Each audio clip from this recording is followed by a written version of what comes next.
Dans Solo Leveling, après que Jin ait invoqué Beru, on apprend que les soldats de l'ombre sont plus faibles que lorsqu'ils étaient en vie. Cependant, Beru a été spécifiquement créé pour éliminer les chasseurs. Si le combat se déroule sérieusement, les chances de Cha ne sont pas bonnes. Et merci à Fabro, Prince et Norman, les 3 derniers abonnés. Beru demande à Jinwoo ce qu'il doit faire avec la chasseuse Cha et il lui ordonne de la vaincre sans la blesser. Beru pousse un cri perçant, brisant toutes les fenêtres du gymnase tandis que Cha, nerveuse, se demande comment Jin a pu affronter une telle créature. Beru sort ses griffes, mais Jin intervient immédiatement. « Range-les, je ne te laisserai pas t'en tirer si tu la blesses. » Beru obéit en regardant Jin et Cha y voit une ouverture pour attaquer. Mais Beru se déplace presque instantanément derrière elle. Elle se retourne rapidement, tranchant avec son épée et déclarant « Tu crois vraiment que je vais tomber 2 fois dans le même piège ?» Cependant, Beru attrape sa lame et la repousse, pensant « Je n'ai qu'un seul ordre, vaincre l'ennemi sans le blesser. » Réalisant qu'il doit briser son esprit combatif en démontrant une différence de puissance écrasante, il se prépare à une tâche simple. Cha tente de poignarder Beru, mais il esquive facilement. Elle essaye une autre attaque, mais le monstre l'évite encore. « Pas encore », pense-t-elle, avant de tenter une nouvelle frappe. Cependant, Beru esquive en se penchant en arrière comme s'il jouait au limbo, choquant Cha, car il a esquivé toutes ses attaques sans même bouger ses pieds. C'est à ce moment-là qu'il s'approche brusquement d'elle, rugissant au visage de la chasseuse et la repoussant uniquement grâce à sa pression magique écrasante. Jinwoo commente « On dirait que le vainqueur est déjà décidé. Tu es satisfaite maintenant ?»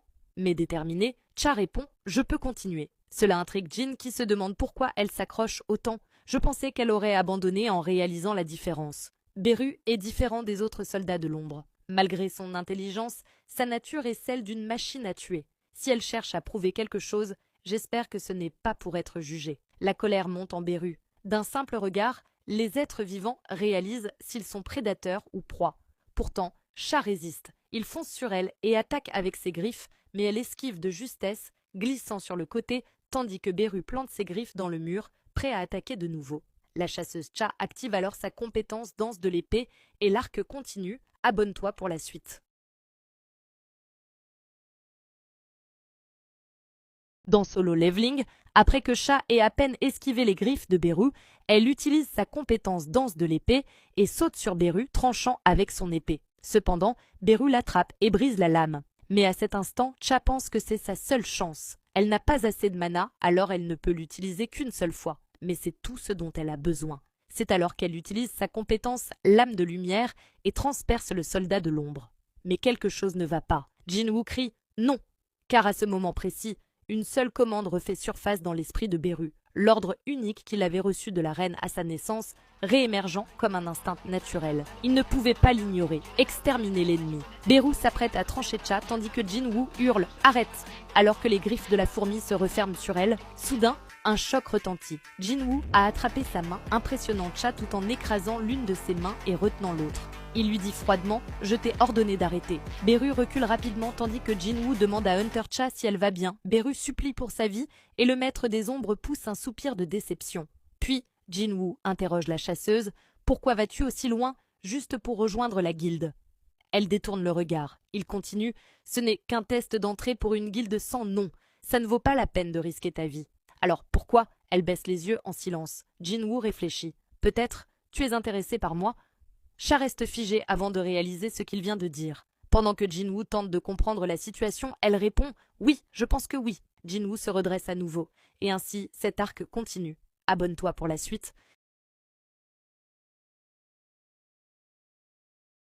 Dans Solo Leveling, Michael Connor et Norma Selner baissent la tête et s'excusent auprès du directeur de ne pas avoir réussi à rallier Jinwoo à leur cause. Cependant, David Brennan leur dit qu'il ne les a pas convoqués pour des excuses, mais pour un compte-rendu des événements.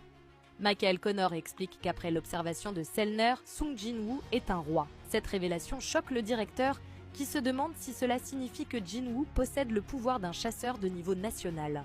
Selner précise que les éveillés tirent leur pouvoir de l'autre côté et qu'elle peut ressentir ce lien. Parfois, ce pouvoir est si fort que ces éveillés semblent enveloppés d'une lumière éclatante. Ces personnes sont appelées rois. Cependant, pour Jinwoo, aucun lien de ce genre n'existait. Lorsqu'elle a croisé son regard, la noirceur à l'intérieur l'a fixé en retour. Il était lui-même les ténèbres.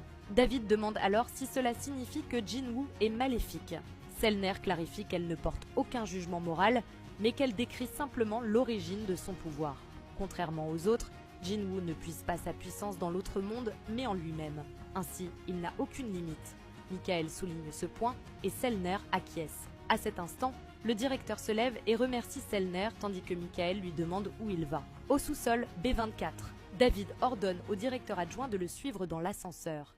Il évoque leur prochaine stratégie. Si Norma Selner ne peut pas influencer Jinwoo, ils devront trouver un autre moyen d'obtenir sa coopération.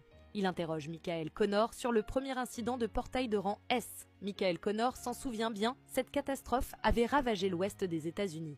Même en offrant une récompense colossale, seuls 5 des meilleurs chasseurs du monde avaient survécu. Ces 5-là avaient reçu une autorité équivalente à celle d'une nation. David poursuit en parlant de la flamme inextinguible du dragon, une créature unique qui avait massacré d'innombrables chasseurs de haut niveau. Puis, il demande à Michael s'il croirait qu'un tel monstre ait laissé derrière lui un cadeau. David entre un code et la porte s'ouvre en sifflant. Derrière la porte se trouve une pierre runique extraite du cadavre de Kamish. Cela fait maintenant 8 ans qu'elle attend son véritable propriétaire.